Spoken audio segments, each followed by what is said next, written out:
My name is Claire. I met Ethan on a hot afternoon. My bike had a flat tire again. I was near Fort Knox, the town where I live with my mother. My father is in the military, he's stationed overseas, so it's just the two of us at home. That day, the sun was sharp, the air thick, and I was pushing my bike along the roadside, sweat sticking to my back. I was tired, frustrated, and a little lost in my own thoughts. That's when I found the small garage. He was working under the hood of a car, sleeves rolled up, his face calm, serious. I almost walked past, but then he looked up. Something in his eyes made me stop. He didn't say much. Just wiped his hands, took my bike, and fixed the tire in silence. I watched him work, quick, careful, focused. When he handed it back, I tried to pay him. He shook his head. "You look tired," he said. "Go home. Rest." That was it. A few quiet words, and yet they stayed with me. After that, I started walking past the garage more often. Sometimes I had a reason, a loose pedal, a squeaky chain. Other times I didn't. I just wanted to see if he was there. Sitting outside with his cup of tea. He never asked why I came. Never looked surprised or annoyed. He'd pull up a chair, hand me a glass of water, and we'd talk. His name was Ethan. He was 33. I was 21. He lived alone. No family in town. He told me about engines and repairs and the silence of his evenings. I told him about my house, the way my mother keeps everything in order, the way she never talks about emotions, the way we live side by side but barely speak. With Ethan, I could talk. About anything. About nothing. He listened. Not like most people do, waiting for their turn to speak. He really listened. That meant more to me than I could explain. He never made me feel small. Never made me feel like a child. He spoke to me like I mattered. And maybe that's why I started to fall for him. It wasn't like in the movies, no fireworks, no dramatic kisses in the rain. Just stillness, kindness, a quiet place in a loud world. At home, things were different. My mother is a hard woman. Not cruel, just structured. She wakes early, works all day, keeps the house spotless. She doesn't show sadness or joy. She speaks when necessary. I help her. I do the cleaning, the shopping, the folding. But we don't share words the way I did with Ethan. One evening, I decided to tell her. She was cooking dinner. I stood beside her, holding a plate, and I said it. That I had been seeing someone. His name was Ethan. He worked at the garage.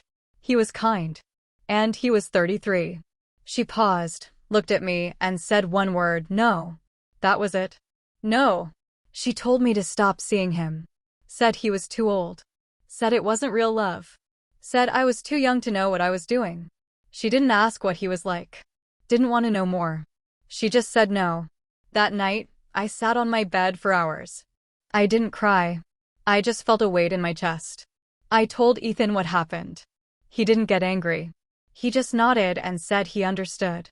"She's your mother," he said. "She's trying to protect you." Still, I wanted her to see him. To really see him. I asked Ethan to come to our house. He came on a Sunday afternoon. He wore a neat shirt, brought flowers, and looked nervous.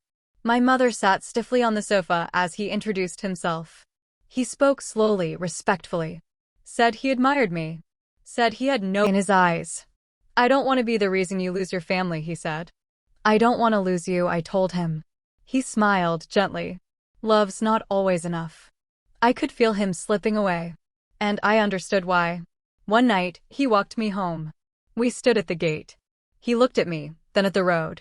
He didn't say it, but I knew. This was goodbye. He turned and walked away. And I let him. When I entered the house, my mother was at the table. She looked up. "Is it over?" she asked. I said yes. Then I went to my room and lay down. I didn't sleep. I didn't cry. I just lay still until morning. In the weeks after, life moved forward in the way that it does. Slowly. Mechanically. But I was changed. I stopped laughing. Stopped reading. The silence of the house grew louder than ever. I walked to the store one afternoon. I passed the garage but didn't look.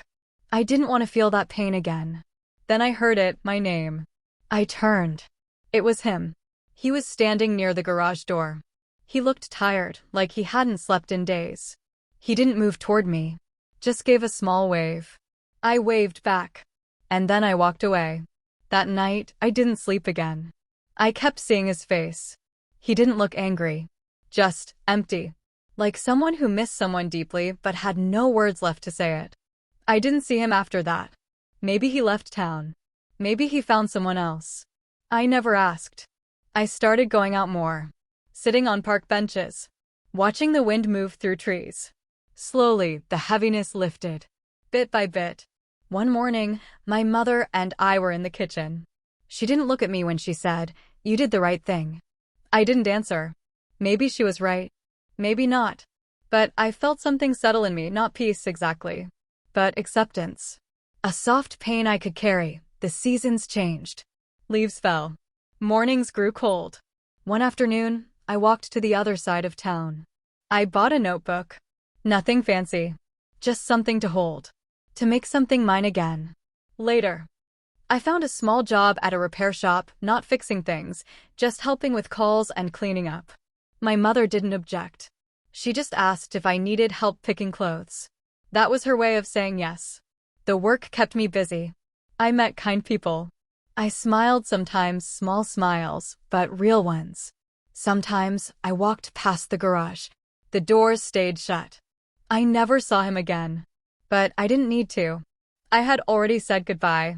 Not with words, but with the choices I made after. One evening, my mother came into my room. She stood at the door, then sat beside me. "I hope you're not unhappy," she said quietly. I looked at her. "I'm okay," I replied. And I was. Not full of joy. Not healed completely. But okay. That moment stayed with me. It wasn't a full apology. But it was something. We never talked about Ethan again. But I knew she remembered. And so did I. Just in silence. And sometimes that's enough. This story is for them. If this story touched your heart, don't forget to like, comment, and share. More emotional and inspiring stories are coming.